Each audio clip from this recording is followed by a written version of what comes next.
अध्यक्ष हैं समाजवादी पार्टी लोहिया वाहनी से। तो शुरुआत कब से की यहाँ पर और इस संगठन से आप कैसे जुड़े? तो मेरी पॉलिटिक्स में शुरुआत हुई थी, I was in school, sorry I was in college. तो अखिलेश जी ने जब पूछा कि क्या कर रहे हो, तो सर कि हम ग्रेजुएशन कर रहे हैं, क्या प्लान है? तो सर एमबीए करेंगे, नौकरी करेंगे, नौकरी में कुछ नहीं रखा, सियासत करो। ओके। कहते ने अरे नवेद कहाँ चले गए राजनीति में? भी कहते होंगे आ जाओ हमारे साथ। मेरी इस ड्रेस से सब लोग परेशान हैं।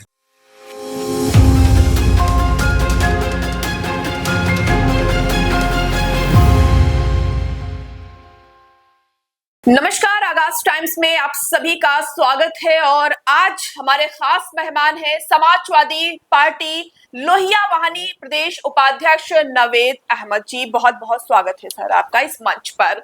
तो सबसे पहले शुरुआत करते हैं आपकी पर्सनल लाइफ से।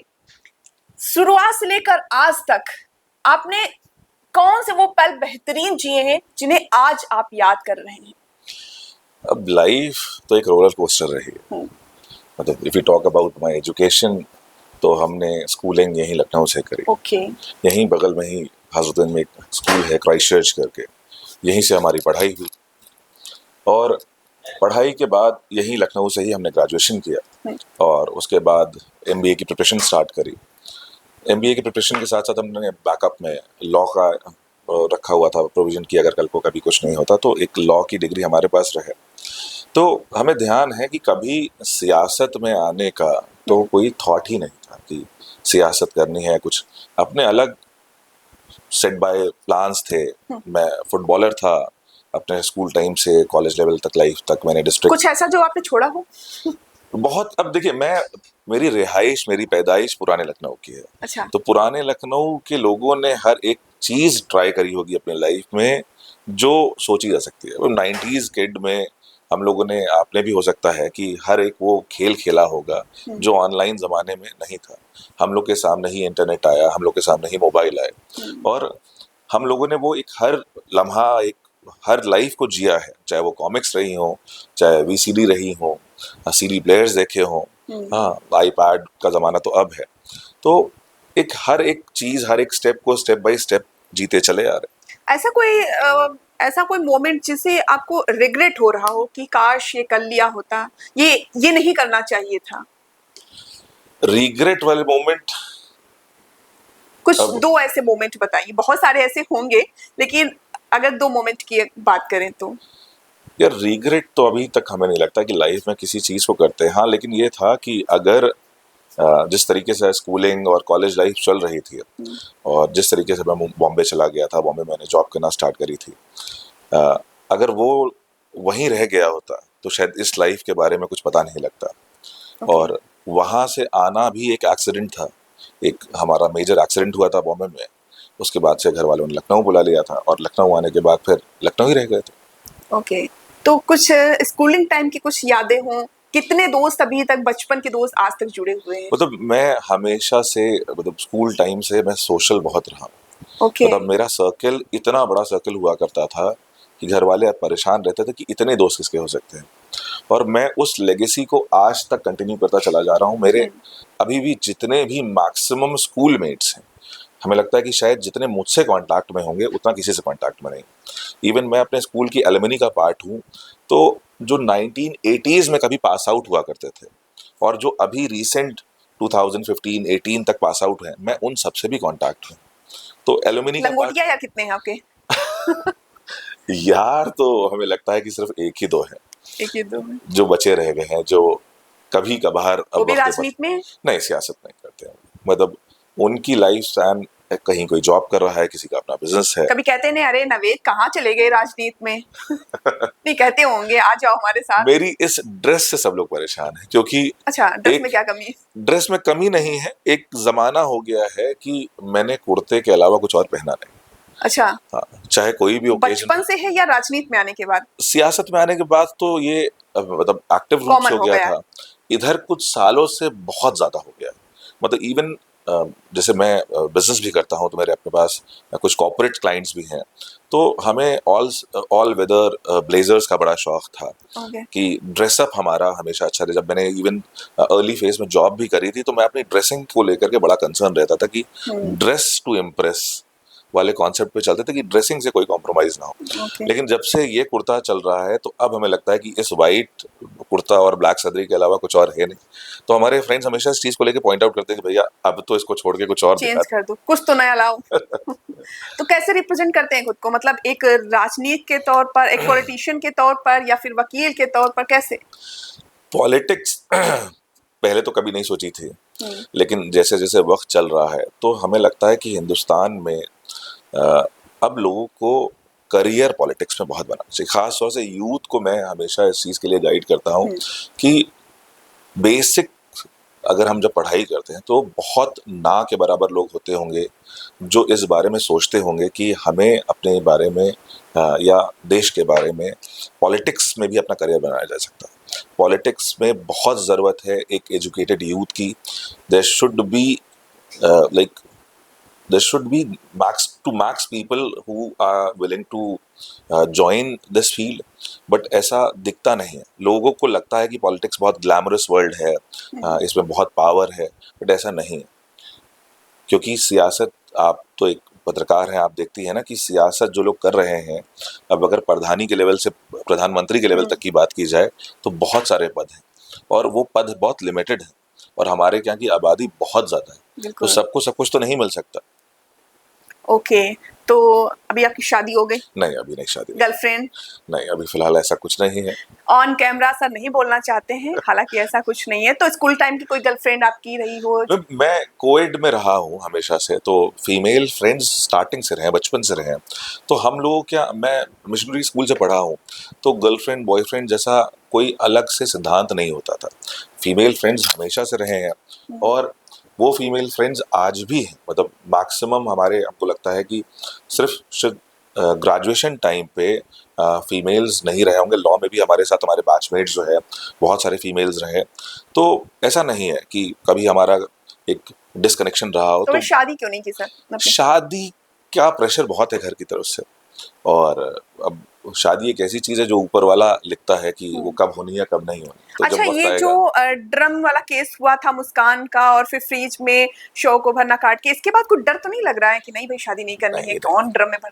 देखिए, हम इस चीज के लिए हमेशा बहुत वोकल रहे कि इंसान को कभी भी अगर अपने लाइफ पार्टनर को चूज करना है तो उसको वो फ्रीडम मिले कि आप अपने लाइफ पार्टनर को हर एंगल से एक्सप्लोर कर लीजिए जैसा आपको लगता है और जिसके साथ लगता है, irrespective of religion, caste, creed. आपको लगता है कि अगर ये इंसान मेरे लिए बेहतर है, हमको इसके साथ आगे बढ़ना चाहिए लाइफ में, तो you are free to do it. Okay. चूंकि आप राजनीति से जुड़े हुए हैं और अभी आप उपाध्यक्ष हैं समाजवादी पार्टी लोहिया वाहनी से, तो शुरुआत कब से की यहाँ पर, और इस संगठन से आप कैसे जुड़े? मतलब मेरी पॉलिटिक्स में शुरुआत हुई थी, I was in school, sorry I was in college, और हमारे एक फ्रेंड हुआ करते थे जो कॉलेज लेवल पे छात्र संघ चुनाव के लिए बहुत एक्साइटेड रहते थे कि छात्र संघ का चुनाव लड़ेंगे, और उस वक्त छात्र संघ के चुनाव बंद चल रहे थे, खुले नहीं थे। तो एक प्रोटेस्ट था, if I am not wrong, 2009 में छात्र संघ की बहाली को लेकर के। इसमें लखनऊ यूनिवर्सिटी ने सारे डिग्री कॉलेजेस से ये रिक्वेस्ट करी थी कि जितने लोग भी इस चीज को लेकर के इंटरेस्टेड हैं वो सब लोग एक मूवमेंट चलाएं जिससे छात्र संघ की बहाली को लेकर के एक काम किया जाए। तो वही एक मोमेंट है, मुझे याद है कि हमारा पहला इंटरेक्शन अखिलेश यादव जी के साथ हुआ था। उस वक्त पहली मुलाकात थी, और उस धरने में तो बहुत थोड़ी सी मुलाकात थी, तो उन्होंने सबको कहा था कि सब लोग इस धरने के बाद कार्यालय पे आकर के भेंट करें उनसे, लखनऊ जो हमारा पार्टी कार्यालय है विक्रमादित्य मार्ग पे। तो हम लोग वहाँ पे जब गए हैं शाम को, तो हमारे कुछ नोन लोग पहले से थे वहाँ पे। तो उन्होंने हम लोग को स्पेसिफिकली माननीय अखिलेश यादव जी से मिलवाया। तो अखिलेश जी ने जब पूछा कि क्या कर रहे हो, तो हमने कहा सर कि हम ग्रेजुएशन कर रहे हैं, क्या प्लान है? तो सर MBA करेंगे, नौकरी करेंगे। कहेंगे नौकरी में कुछ नहीं रखा है, सियासत करो। ओके। तो वो एक वर्ड जो था उनका, तो वो कॉन्फिडेंस बढ़ा दिया। उसने सियासत करो ने दिल में एक अलग सी जगह बैठा दी। और एक बहुत बड़ा सा कोइंसिडेंस है कि माननीय नेताजी की जो बर्थ डेट है 22 नवंबर, वही मेरी बर्थ डेट है 22 नवंबर। ओके। तो मैं हमेशा से अपने बचपन से देखता चला रहा था कि जब भी नेताजी का बर्थडे होता था तो एक ग्रैंड सेलिब्रेशन हुआ करता था, हर जगह भंडारे लगते थे। तो my dad used to tell me कि देखो तुम्हारी बर्थडे पे ही नेताजी का बर्थडे है और वो इतने बड़े लीडर है। तो उस जिस दिन से अखिलेश जी से मिले उसके बाद से वो चीज दिल में बैठ गई कि शायद हो सकता हो। तो 2009 ऑनवर्ड्स हम लोगों ने स्टूडेंट पॉलिटिक्स करी। उस वक्त बसपा की सरकार थी। 2010 से हम लोग बहुत एग्रेसिवली आ गए क्योंकि पार्टी में जुड़ चुके थे, पार्टी के बहुत सीनियर लीडर से मिल चुके थे। तो हम लोग को एक लाइन लेंथ मिल गया था कि किस फ्रेम पे हम लोग को काम करना है। 2010-2011 में फिर जब ऑपोजिशन में रह करके क्रांति रथ वाला चला तो क्रांति रथ में अखिलेश जी से बहुत मिलना जुलना हुआ। और 2012 में फिर जब गवर्नमेंट बन गई तो मुझे यूथ में यूपी का स्टेट सेक्रेटरी बनाया गया। ओके। और तो पहले तो समझ में नहीं आया कि क्या होता है, लेकिन फिर वो सब प्रोटोकॉल मिलना, आपके साथ पुलिस रहना, तो जब रिस्पॉन्सिबिलिटीज मिली कि ये काम करने हैं संगठन के। I was been in charge of Lakhimpur Kheri, Bareilly, 2 जगहों का मैं इंचार्ज था यूथ का। तो वो जर्नी 2012 से जब शुरू हुई तो बहुत कुछ लाइफ में चेंज हो गया और 2012 से एक्टिव पॉलिटिक्स चल रही है। तो फिर यही दो वजह रही थी समाजवादी पार्टी से जुड़ने के लिए आपकी? एक तो डीओबी नेताजी के साथ मैच करने का, दूसरा जो अखिलेश यादव ने बात कही थी जो आपके दिल में बैठ गई, क्या यही दो रीजन थी या इसके अलावा कोई ठोस वजह? इनिशियली मेरा इंटरेस्ट कांग्रेस की तरफ ज्यादा था। ओके। लेकिन मुझे किसी इंसान ने जब एक बात कही कि कांग्रेस एक इतनी बड़ी पार्टी है कि जिसमें आप नेशनल लीडरशिप से जल्दी नहीं मिल पाओगे, अपने नेता से आप अपना डायरेक्ट इंटरेक्शन नहीं कर पाओगे। तो वो मुझे लगा कि शायद वो बात बहुत बेहतर है क्योंकि कांग्रेस का मुख्यालय दिल्ली था और हम लखनऊ थे। और अगर राहुल गांधी जी या प्रियंका गांधी जी से मिलना हो तो दिल्ली के लिए दौड़ लगानी पड़ती थी। तो जब हमारी मुलाकात यहाँ अखिलेश यादव जी से हुई तो ये लगा कि ये तो ईजिली अप्रोचेबल है। मतलब हम लखनऊ में रहते हैं, लखनऊ में ही ऑफिस है, वो भी लखनऊ में रहते हैं। तो वो चीज़ ने ही हमें एक लाइन जब दी कि यही चीज़ है कि हमारा जब लीडर मुझे नाम से जानता है और आज बड़ा अच्छा लगता है इस चीज़ को कि वो कभी भी पब्लिक में एड्रेस करते हैं तो नाम लेकर के एड्रेस कर देते हैं। तो ये एक बहुत बड़ी चीज़ है कि हिंदुस्तान के सबसे बड़े सूबे का एक पूर्व मुख्यमंत्री। अखिलेश यादव की 5 खासियत आप बता दीजिए। खासियतें 5 क्या? शॉर्ट में देखिए, पॉलिटिशियंस के लिए कहा जाता है ना कि पॉलिटिशियंस बहुत करप्ट होते हैं। हमारे लीडर को आप देखिए, ठीक है, एजुकेटेड नहीं होते हैं। हमारे लीडर को आप देखिए, पर्सनालिटी नहीं होती है। हमारे लीडर को आप देखिए, ड्रेसिंग सेंस नहीं होता है। हमारे लीडर को आप देखिए, और जो एक मासूमियत होती है चेहरे पे, ठीक है, वो आप देखिए। तो पॉइंट्स तो उनके लिए 5 के 500 बता देंगे, कम पड़ जाएंगे। तो अब हमारे नेता हैं, उनके ऊपर हम लोग भी जान न्यौछावर करते हैं। तो अच्छा, बहुत तो कुछ आपका संगठन अभी क्या काम कर रहा है और किन किन क्षेत्रों में? लोहिया वाहिनी को अलग अलग जिम्मेदारियां मिली हैं। हम लोगों ने कैडर के काम किए हैं। लोकसभा में हम लोग को अलग अलग लोकसभाएं मिली। मैंने लखनऊ लोकसभा देखी, मैंने कन्नौज लोकसभा देखी, मैंने उन्नाव लोकसभा देखी। बाराबंकी भी मुझे थी मिली हुई, लेकिन मैं बाराबंकी में मैंने बहुत ज़्यादा टाइम नहीं दिया। तो कन्नौज, उन्नाव और लखनऊ, ये 3 जगह, इसमें लखनऊ मेरा घर है तो मैंने लखनऊ में बहुत ज़्यादा टाइम दिया। और अभी संगठन की राजनीति हम लोग इसी तरीके से कर रहे हैं कि जो पीडीए का फॉर्मूला समाजवादी पार्टी ने बनाया है उसको ही किस तरीके से और एक्सपैंड करना है, कैसे जन जन तक पहुंचाना है पीडीए की बात, कि पीडीए क्या कर रहा है, किस तरीके से कर रहा है। हम लोगों ने एक इकोनॉमिक्स में एक चीज़ पढ़ी थी ना कि what to do, how to do, for whom to do, कि क्या करना है, कैसे करना है और किस लिए करना है। तो वो पीडीए के फॉर्मूला में हम लोग को समझ में आ गया और हम लोग उसी चीज़ को लेकर के काम कर रहे हैं। अच्छा, पीडीए इस शब्द से बहुत ज्यादा सियासत भी रहती है, ठीक है, तो पीडीए क्या, जैसे अखिलेश यादव बोलते हैं, पार्टी बोलती है कि हमारे लिए पूरा समाज एक समान है, फिर पीडीए को ही लेकर क्यों इतना ढिंढोरा पीटा जाता है? चुनाव आता है बस पीडीए पीडीए पीडीए। देखिए, पीडीए टर्म अभी तक पॉलिटिक्स की डिक्शनरी में नहीं था। अगर हम बात करें लोकसभा इलेक्शन से पहले की तो 2022 में पीडीए टर्म नहीं था। नहीं, टर्म नहीं था, लेकिन लोग तो थे, पिछड़ा, दलित, अल्पसंख्यक। अब हम पीडीए का फॉर्मूले को इस तरीके से नहीं देखते। हमारे लिए पीडीए का मतलब जो लोग पीड़ित हैं, जो लोग दुखी हैं, जो लोग अपमानित हैं, चाहे वो किसी भी धर्म से हो, जाति से हो, कास्ट के हो, क्रीड के हो, रिलीजन के हो, हम उन सब लोगों के साथ हैं जो गवर्नमेंट से पीड़ित हैं, जो गवर्नमेंट से दुखी हैं, या गवर्नमेंट से या किसी भी व्यक्ति विशेष की वजह से वो अपमानित हो रहे हैं। जिस तरीके से दलितों के ऊपर अत्याचार हो रहे हैं या एक स्पेसिफिक कम्युनिटी के ऊपर अत्याचार किया जा रहा है, तो हम लोग वहां से जो लोग बिलोंग कर रहे हैं या उन लोगों के लिए जो भी कर सकते हैं करने का काम कर रहे हैं। तो सिर्फ सीसामऊ और मैनपुरी में ही लोग पीड़ित हैं क्या? नहीं, लखनऊ उत्तर में प्रदेश की अगर हम बात, हम लखनऊ की राजधानी में बैठे हैं, लखनऊ में कितने लोग हैं जो पीड़ित हैं? आप चलिए, हम तो आए दिन देख रहे हैं। अभी मुश्किल से 4 दिन पहले या 5 दिन पहले का इंसिडेंट है। उस दिन आई थिंक 3 मई थी, 3 मई था, मुझे बहुत अच्छे से याद है, 3 मई की बात है। ऐशबाग एक जगह है, ठीक है, ऐशबाग में रामलीला मैदान है, और उस रामलीला मैदान के पीछे एक बहुत बड़ी बस्ती रहती है जो पिछले, जहां तक मुझे याद है, कम से कम 25 सालों से तो मैं देख रहा हूँ, क्योंकि वो मेरे घर के पीछे का रास्ता है, उधर से जाता हूँ। अचानक गवर्नमेंट को याद आता है कि ये सब इलीगल इंक्रोचमेंट है और यहाँ इन लोगों को नहीं रहना चाहिए। सूबे में करीब 8वां साल है इस सरकार का, तो 8 साल बाद उनकी नजर वहां पड़ी, और जितने लोग वहां रह रहे थे, अप्रॉक्स हमें लगता है कि कम से कम नहीं तो 250-300 घर होंगे। झुग्गी झोपड़ियों की बात कर रहे हैं जिसमें आग लगी? नहीं, ये रामलीला मैदान के बिल्कुल पीछे सटे हुए बाउंड्री वॉल से, वहां पे एक कॉलेज भी है, उस कॉलेज की बाउंड्री वॉल से सटे हुए लोगों के घर थे। उनमें से काफी मकान पक्के थे और काफी मकान कच्चे थे, कुछ झोपड़ियां भी थी। तो अब वो उनको हटाया जा रहा है, ये कह के कि ये एनक्रोचमेंट हो रहा है, और जबकि कोई वो मेन रोड नहीं है।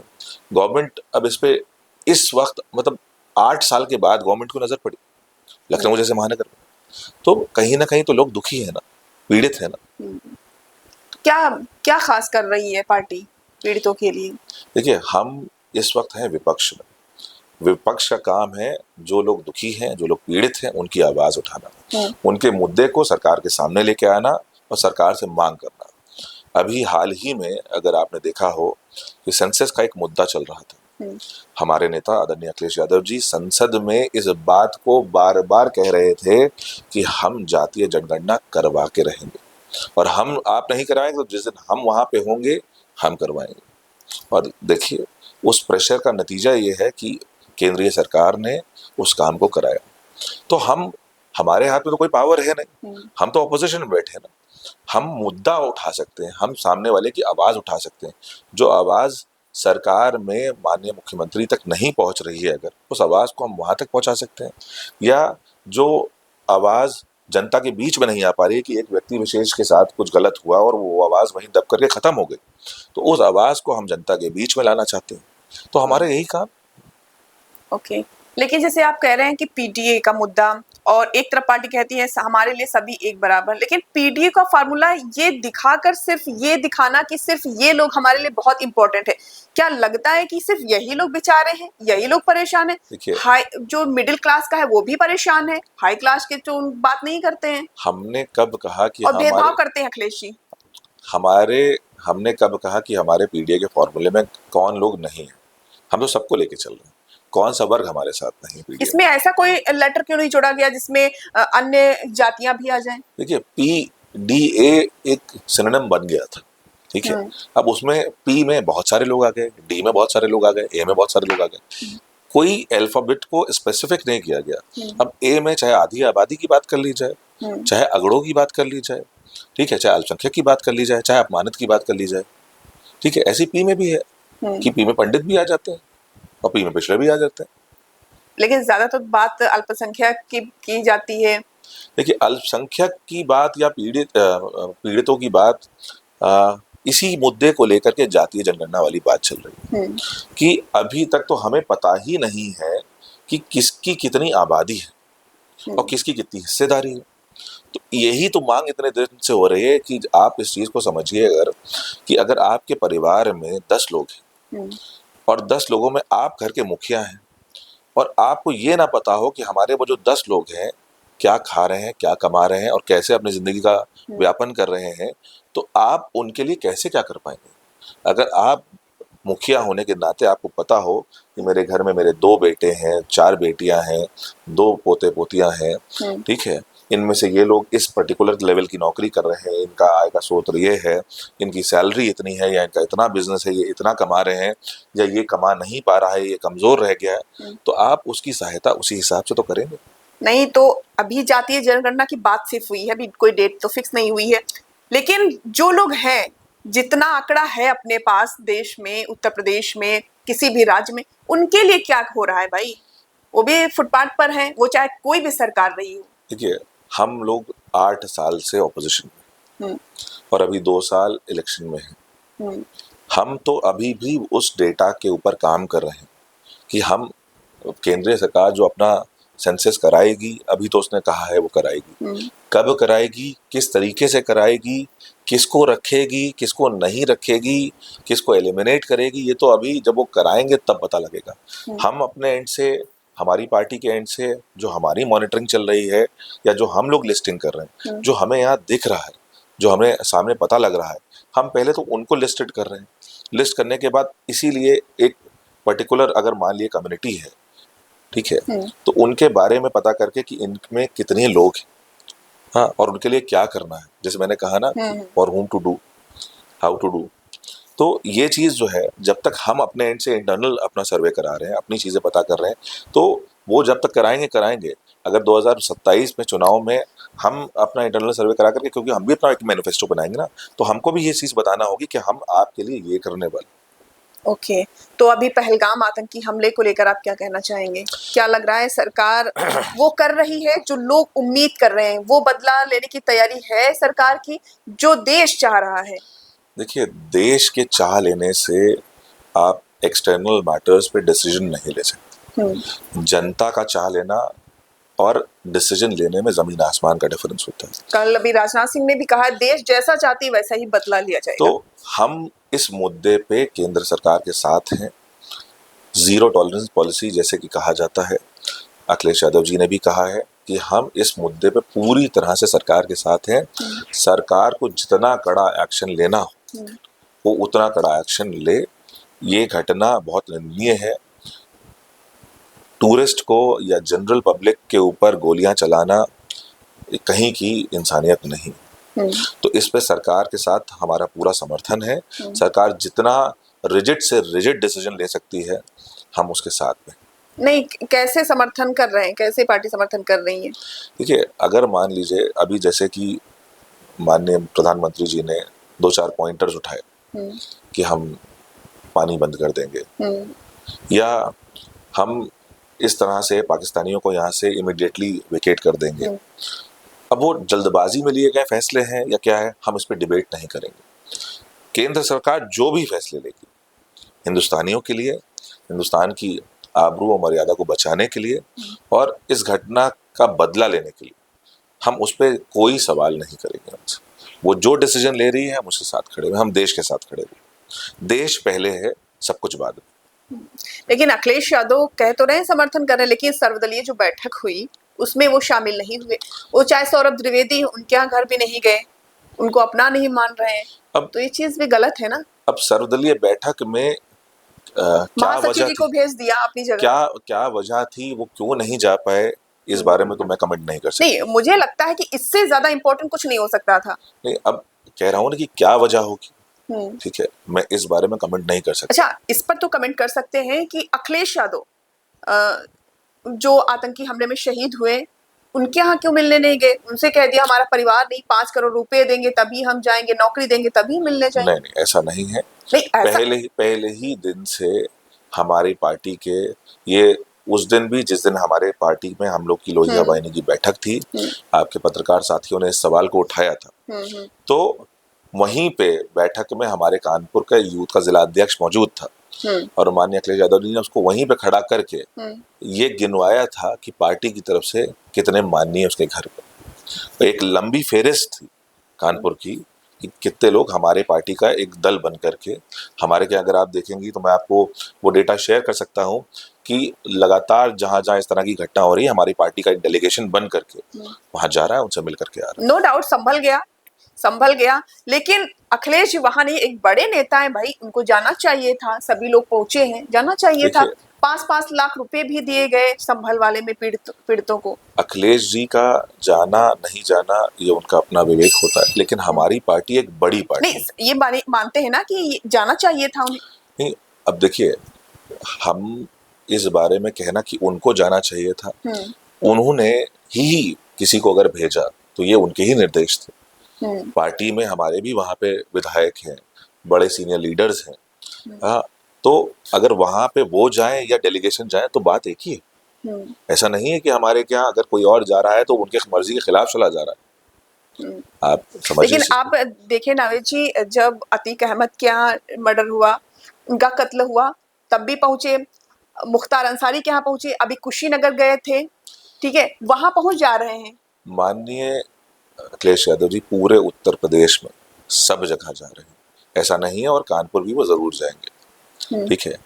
उस वक्त इमीडिएट बेसिस पे जिनको जाना चाहिए था, उन्होंने जो टीम बना करके भेजी वो फौरन गई, मिल करके भी आई, और हम लोगों ने प्रदेश सरकार से मांग भी करी कि उनको सरकारी नौकरी और जो आर्थिक सहायता मिलनी चाहिए वो सरकार को देनी चाहिए। तो ऐसा बिल्कुल नहीं है कि अखिलेश यादव जी को ही स्पेसिफिकली वहां जाना चाहिए है। अगर वो अपनी एंड से एक डेलीगेशन भेज रहे हैं तो वो भी उनका ही एक पार्ट है, कोई अलग चीज नहीं। ओके, आज के डेट में आप देखें कि मॉक ड्रिल कराई जा रही है, ऐसा जानकारी सामने आ रही कि 224 जिलों में, देश के 24 जिलों में ट्रेनिंग करवाई जाएगी कि आतंकी हमला कभी भी हो सकता है, तो हम लोग को सुरक्षित कैसे रहना है, देश के नागरिकों को सुरक्षित कैसे। ये वास्तव में आपको लगता है सही है, और जो सरकार करने वाली है बिल्कुल सही है? मॉक ड्रिल जो है आपकी एक डिफेंस का पार्ट है, और मॉक ड्रिल को रेगुलर बेसिस पे होते रहना चाहिए। उसमें कोई ऐसी चीज नहीं है कि वो क्यों हो रही है और टाइम स्पेसिफिक लेकर के की जा रही है। मॉक ड्रिल एक रेगुलर एक्टिविटी है और वो टाइम पे होती रहती है। हम लखनऊ में देख रहे हैं, मैं बॉम्बे रहा हूँ, बॉम्बे में अक्सर होती रहती है, दिल्ली में अक्सर होती रहती है, मेरा ऑफिस भी एक पर्टिकुलर ऐसी जगह पे है, यहाँ पे मैंने रेगुलर बेसिस पे देखा है कि डॉग स्क्वाड, बम स्क्वाड आते ही रहते हैं और उसकी कोई अलग से चर्चा नहीं होती। तो वो एक रूटीन पार्ट है और वो होते रहना चाहिए, वो एक अच्छी चीज है। नावेद जी, सवाल अगला हमारा ये है कि जिस तरह की ये जानकारी सामने आ रही है, उसके बाद ऐसे सवाल उठने शुरू हो गए हैं कि क्या मतलब देश की सुरक्षा इतनी कमजोर है कि कोई भी हमला कर सकता है देश पर? देखिए, कोई भी हमला तो नहीं कर सकता, और वो क्या चूक हुई, क्यों हुई, कैसे हुई, वो सवाल हमसे ज्यादा कंसर्निंग केंद्र सरकार के लिए है, डिफेंस के लिए है, क्योंकि हमारी आन बान शान वही है, और हमसे कहीं ज्यादा गुना वो सोच रहे हैं, उस चीज पे चिंतन हो रहा है कि ये कैसे हो गया, ठीक है, और उस पर वो वर्कआउट भी कर रहे होंगे, आई एम श्योर, और उस पर बहुत जल्दी जवाब भी देंगे। और ऐसा नहीं है कि हिंदुस्तान के ऊपर कोई भी मुंह उठा करके हमला कर। बिल्कुल। नावेद जी, कांग्रेस के कुछ नेताओं ने अभी हमले के बाद बयान दिया था, उसमें ये कहा था कि वहां पर आतंकी हमला इसलिए हुआ क्योंकि वो जान रहे हैं कि हिंदुस्तान में मुस्लिम जो हैं सुरक्षित नहीं है। ऐसा आपको लगता है क्या? बीइंग अ मुस्लिम, मुझे तो ऐसा नहीं लगता, ठीक है। और जो ये बातें कर रहे हैं कि हिंदुस्तान का मुसलमान सुरक्षित नहीं है, तो वो अपनी पॉलिटिकल रोटी सेक रहे हैं। हिंदुस्तान का मुसलमान बहुत खुशहाल है और बहुत सेफ है और बहुत अच्छे एटमॉस्फेयर में। मेरे बहुत सारे लोग हैं जिनके माध्यम से मैं अक्सर अक्रॉस द बॉर्डर ऑनलाइन बात करता रहता हूँ, तो देखता हूँ कि हमारी इकोनॉमी से बहुत गया गुजरा हमारा पड़ोसी देश है। अभी रिसेंटली कोई बात कर रहा था कि इंडियन 500 रुपए की कीमत वहाँ लगभग 2-2.5 हज़ार रुपए के आसपास। तो जिस देश की इकोनॉमी इतनी खराब है, पहले वो अपने बारे में सोचें। वहाँ के लोग भी अक्सर पॉइंट आउट करते हैं, जो सब बेसलेस बातें। हिंदुस्तान का मुसलमान बहुत खुशहाल है और एक सेफ एटमॉस्फेयर में हिंदुस्तान में रह रहा है। अच्छा, जिन पाकिस्तानियों को भेजा जा रहा है वो जाना नहीं चाह रहे, कह रहे हमारे बच्चे हैं, हमारा पति है, तो उनके लिए क्या कहना चाहेंगे? यार, अब अब ये तो केंद्र सरकार ने अपना एक डिसीजन नहीं, लिया अगर है। पर्सनल व्यू की बात करें, ये पर्सनल, अब बताइए मुझे कि किसी परिवार में माँ को बच्चों से अलग कर दिया जाए तो वो कैसा, क्या कोई अच्छी बात हो सकती है? परिवार में अगर बाप अपने बच्चों से बिछड़ जाए या बाप को माँ को अपने बच्चों से नहीं मिलने दिया जाए तो ये तो कोई समझ की बात नहीं है। अब अक्रॉस द बॉर्डर के जो डिसीजंस हैं वो केंद्रीय सरकार के अधीन आते हैं और वो अपने लेवल के हिसाब से डिसीजन ले रही है। ओके, नावेद जी, कुछ आखिरी सवाल हमारे और हैं। प्रधानमंत्री नरेंद्र मोदी के बारे में 3 पॉजिटिव 3 नेगेटिव जो बड़े पॉइंट हो, बताइए। देखिए, मैं उनसे कभी पर्सनली मिल नहीं पाया हूँ, तो अच्छे एक वक्ता है, ठीक है, और उनका पीआर सिस्टम बड़ा अच्छा है। जो उनकी अपनी एक पीआर की लॉबी है जो उनको रिप्रेजेंट करती है कैमरे के सामने, वो बड़े अच्छे से करती है। और नेगेटिव थॉट्स, अब मैं उनको पर्सनली नहीं जानता, हाँ, तो मैं उस बारे में कह नहीं सकता, क्योंकि मैंने जितना भी देखा है उनको टीवी पे देखा है, जितना सुना है उनको टीवी पे सुना है, ऑनलाइन सुना है। तो वो कभी, एक देश के प्रधानमंत्री हैं, वो कभी किसी के लिए नेगेटिव बात तो करते नहीं दिखते और उनको करनी भी नहीं चाहिए। ओके, योगी जी के बारे में क्या कहना चाहेंगे? योगी जी के बारे में, वो हमारे प्रदेश के मुख्यमंत्री हैं और 8 साल से वो शासन कर रहे हैं। उनको बस यही कह सकता हूँ कि अगर प्रदेश है तो प्रदेश सबका है, जैसे वो कहते हैं सबका साथ सबका विकास, लेकिन इस पॉलिसी पे वो सबके साथ नहीं दिखते, वो एक स्पेसिफिक कम्युनिटी को अगेंस्ट रखते हैं। अब वो उनका पर्सनल एजेंडा है, उनकी अपनी पर्सनल पॉलिटिक्स है, वो उनकी अपनी आइडियोलॉजी है, वो उस पर चल रहे हैं। 27 में कौन मुख्यमंत्री बनना चाहिए आपके हिसाब से? हम एक दल को रिप्रेजेंट करते हैं और हमारी पुरजोर कोशिश है कि 2027 के चुनाव में समाजवादी पार्टी उत्तर प्रदेश में बहुमत की सरकार बनाए। और हमारी मांग हमेशा से रही है कि अगर हमारी पार्टी की सरकार होगी तो हमारे महबूब नेता आदरणीय अखिलेश यादव जी ही 2027 में उस सूबे के मुख्यमंत्री होंगे। ओके, अगर बीजेपी की सरकार आती है फिर से 27 में, तो किसे आप मुख्यमंत्री के तौर पर देखना चाहेंगे? देखिए, बीजेपी एक बड़ा दल है, ठीक है, उनका फैसले जो है केंद्रीय समिति लेती है। हाँ, जब 2017 में, अगर मैं नाम गिनाती हूँ, ब्रजेश पाठक या फिर योगी आदित्यनाथ, केशव प्रसाद मौर्य, आपको अगर याद हो 2017 में जब बीजेपी की सरकार बनी थी तो जो लिस्ट में नाम चल रहे थे मुख्यमंत्रियों के, उसमें माननीय मुख्यमंत्री जी का नाम नहीं था, अगर आपको याद हो। तो भाजपा किसको कब क्या बना दे, बीजेपी में एक अच्छी बात ये लगती है कि बीजेपी किसी एक इंडिविजुअल को बहुत लंबे समय के लिए अपना फेस नहीं बना के रखती।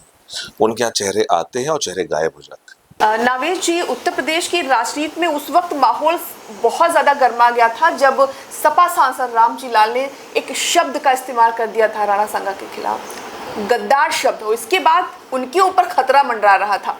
क्या इस तरह से उनको ऐसे शब्दों का इस्तेमाल करना चाहिए था? देखिए, सदन में माननीय सांसद द्वारा जो वर्ड कहा गया था तो उसको कार्यवाही से निकलवा दिया गया था। अब कोई चीज़ अगर सदन में हुई और उसके बाद उसको कार्यवाही से निकलवा दी गई तो वो मुद्दा वहीं ख़त्म हो जाता, क्योंकि सदन में नेताओं को जब वक्त मिलता है अपनी बात को रखने का तो बहुत तरह की बात रखते हैं। अब उसमें अगर मान लिए कोई बात नागवार गुजर जाए किसी को, क्योंकि कोई भी आदमी जब सदन में खड़ा होकर के अपनी बात रखता है तो इस इरादे, इस मंशा से नहीं रखता है कि वो किसी का दर्द, किसी को दुख पहुंचा दे या किसी जाति विशेष या व्यक्ति विशेष के अगेंस्ट में या उसकी भावनाओं को आहत करने के लिए कोई ऐसी बात कर दे।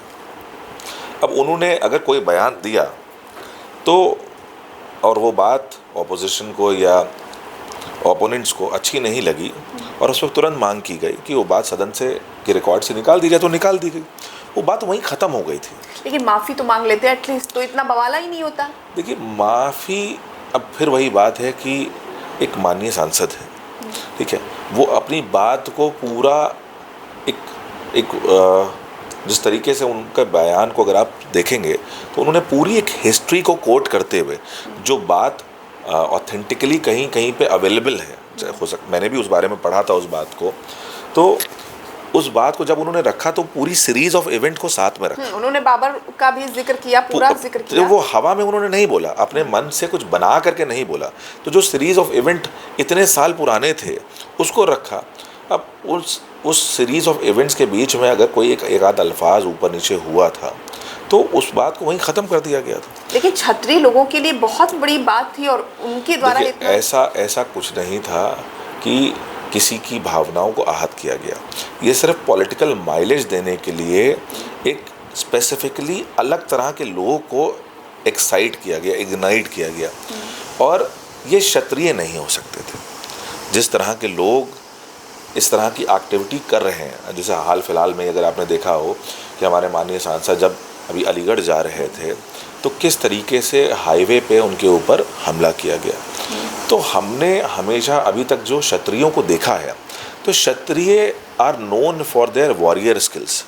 क्षत्रियों का काम था हमेशा जंग लड़ने का। तो क्षत्रिय सामने से खड़े होकर 1-on-1 जंग लड़ते थे।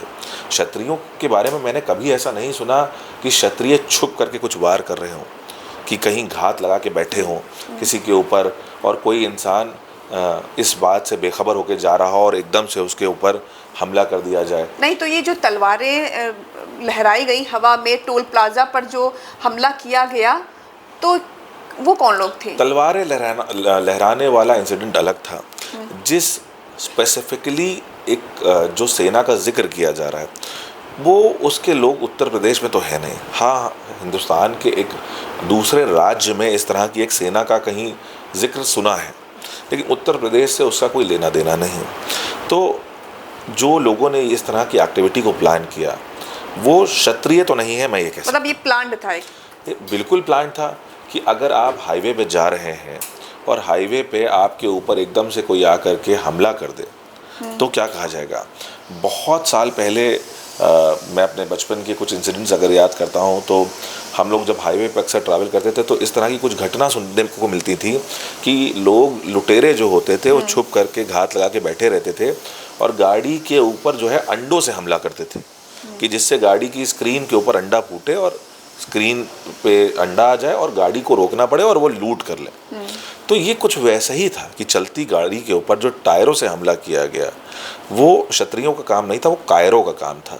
तो टायरों से जिन्होंने हमला किया वो क्षत्रिय नहीं, कायर ही थे। ओके। और अभी मोहन चौहान एक जो छात्र था लखनऊ अलीगढ़ यूनिवर्सिटी से पढ़ा हुआ, उसने भी जीप काटने की धमकी दी थी अखिलेश जी की, देखा होगा आपने शायद। अब वही बात है ना कि हिंदुस्तान में कोई ऐसा कानून तो है नहीं कि जो है कोई अपनी ज़बान से कुछ कहे और उसके ऊपर कार्रवाई हो जाए। हमारे माननीय राष्ट्रीय अध्यक्ष के लिए लोग तरह तरह के, नहीं, हालांकि उसको गिरफ्तार किया गया। अभी लखीमपुर का लड़का था जो खुल करके माइक पे कैमरा पे बोल रहा था कि मैं गोली मार दूंगा, ठीक है, कोई कार्रवाई नहीं हुई इसके ऊपर। तो खड़े होकर के सामने कैमरा पे बोलना, हाँ, तो अपने आप को लाइमलाइट ही देना तो होता है और कुछ नहीं। अभी इस तरह की कोई घटना आप सत्ता पक्ष के लिए करके दिखाइए, फिर देखिए कैसे कार्रवाई होती है। बुलडोज़र गड़गड़ाते हुए पहुंच जाएगा उसके घर पे। लेकिन क्या विपक्ष के नेता नेता नहीं है? विपक्ष के सांसद क्या सांसद नहीं है? एक माननीय सांसद हैं, वो भी देश के सबसे उच्च सदन के सदस्य हैं, कोई मजाक तो नहीं है। आप उनके ऊपर इस तरीके से हमला कर रहे हो तो क्या LIU को इस चीज़ की जानकारी नहीं है? क्या वहाँ की लोकल पुलिस को इस चीज़ की जानकारी नहीं है कि लोग इस तरह की प्लान्ड एक्टिविटी कर रहे हैं? तो ये पूरी तरीके से एडमिनिस्ट्रेशन का फेलियर है ना। ओके। अच्छा, जो सत्ता पक्ष के लोग हैं, जो नेता हैं, उनके ऊपर ऐसे क्यों चीज़ें नहीं हो रही हैं आपके हिसाब से? देखिए, सत्ता पक्ष कार्रवाई बहुत जल्दी करवा देता है, यही रीज़न है, और विपक्ष के लोग कार्रवाई नहीं करवा पा रहे हैं। हम लोग तो क्यों नहीं करवा पा रहे? उनके पास भी हम लोगों ने कार्रवाई की मांग सब जगह करी, ठीक है। इस तरह की जब घटना हुई, अभी हाल फिलहाल में अगर आपको याद हो तो हम लोगों ने एक शांति प्रोटेस्ट भी किया था जिसमें जिलाधिकारी के माध्यम से हम लोगों ने राष्ट्रपति को ज्ञापन सौंपा था कि इसमें तथाकथित जो इस तरह के लोग हैं जो अपने आप को एक टाइटल दे करके उनकी आड़ में एक कोई क्रिमिनल एक्टिविटी प्लान कर रहे हैं। हम इसे क्रिमिनल ही एक्टिविटी तो कहेंगे ना, कि आप किसी के ऊपर हमला करने जा रहे हो तो ये कहीं का प्रोटेस्ट तो है नहीं। आपको विरोध करना, आप विरोध करिए, विरोध करने के बहुत सारे तरीके होते हैं, लेकिन ये तो क्रिमिनल कॉन्स्पिरेसी करके आप उसके ऊपर हमला करने जा रहे हो ना। तो हम लोगों ने मांग करी थी जिलाधिकारी से भी कि हम लोग जो ज्ञापन दे रहे हैं राष्ट्रपति जी के नाम से, उसमें हमारे माननीय सांसद जी की सुरक्षा को बढ़ाया जाए और इस तरह के तथाकथित जो भी लोग हैं जो भी ये क्रिमिनल एक्टिविटी के इंटेंशंस के साथ या प्लान कर रहे हैं या घर के ऊपर उनके कूच कर रहे हैं, घर पे जाके पथराव कर रहे हैं, इनके ऊपर सख्त से सख्त कार्रवाई हो। तो कुछ उस पर सुनवाई हुई, वो आपका लेटर पहुंचा आगे? लेटर तो अब जिलाधिकारी जाने कि उन्होंने आगे कहाँ तक उसको भेजा। नहीं तो आपने दोबारा से बात की? हम लोगों ने जब ज्ञापन दिया था तो हम लोग को आश्वासन दिया गया था कि जो है इस पे कार्रवाई कराई जाएगी। अभी तक तो कार्रवाई नहीं हो रही है और हम लोग इस चीज़ का इंतज़ार कर रहे हैं, क्योंकि इस चीज़ के प्रोसीजर में कुछ वक्त लगता है। हाँ, तो वो वक्त कितना लग रहा है, और अगर जल्द से जल्द उस चीज़ पे कार्रवाई नहीं होगी तो फिर से हम लोग एक आंदोलन करेंगे। बहुत बहुत शुक्रिया नावेद जी इस मंच पर अपनी बात रखने के लिए, और ख़ास तौर पर समाजवादी पार्टी जो वाहिनी है, आपका संगठन है, अपनी बात रखने के लिए बहुत बहुत शुक्रिया।